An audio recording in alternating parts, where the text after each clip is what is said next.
Welcome to the first week after Christmas. This is the last Monday of 2024. It is December the 30th.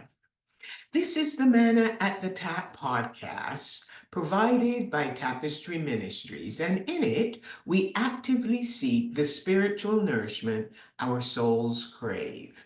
Together, we explore one of the daily lectionary readings designed to be the manna which nurtures our spiritual growth and provides the sustenance our souls need.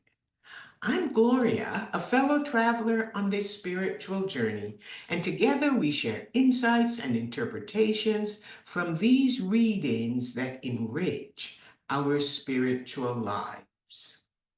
The lectionary reading is 2 Chronicles chapter 1.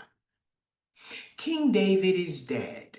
The royal right of succession was from father to the next eldest living son. Solomon was not the eldest living son, but he was the youngest son of King David, and his mother's name was Bathsheba. She and the king's spiritual guide, Nathan the prophet, convinced David on his deathbed to proclaim Solomon's right to the kingship and that he should succeed him. David granted their requests. Solomon was at the beginning of his kingship, a crucial time. He had all the power and responsibility of caring for the people in the kingdom. Because construction of the temple in Jerusalem had not yet begun, Solomon and all the people went to the town of Gibeon, the worship center, and offered burnt offerings to the Lord. During the night, God appeared to Solomon and asked him a question.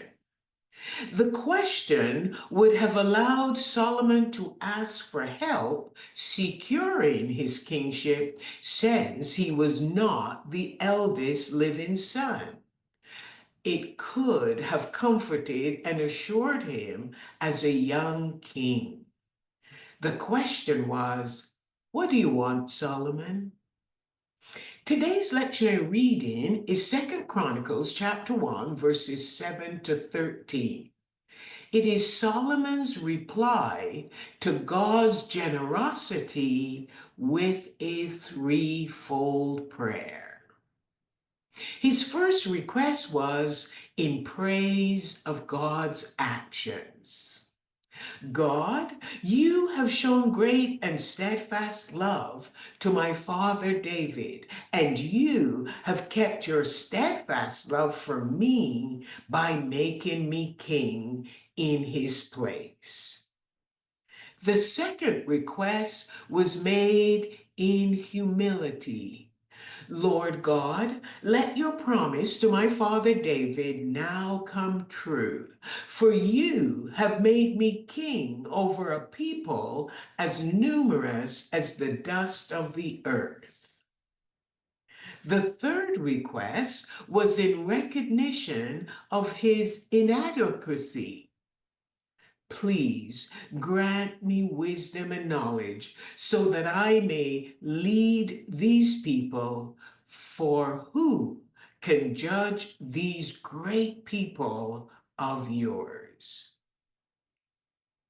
One can only imagine the smile on God's face as he listened to Solomon's three requests. Solomon knew that a listening heart and an understanding mind were more valuable than the traditional signs of kingship. They were royal inscriptions, the gathering of luxurious goods to share with the upper class in order to win political approval. But Solomon asked for wisdom. which is a heart to listen to and obey God.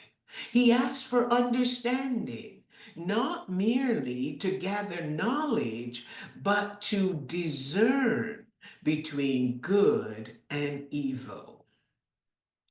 Solomon wanted to disregard the traditional royal culture of material and political favors. And instead, he asked for God's goodness to perpetuate his reign. God was pleased with Solomon's reply and commended him for not requesting riches, wealth, glory, or the lives of those who hated him. And he didn't even request a long life. He asked for wisdom and knowledge to judge God's people over whom God had made him king. And God granted Solomon his request. And then God added he would give him riches and glory, unlike what was given to the kings who came before him or would come after him.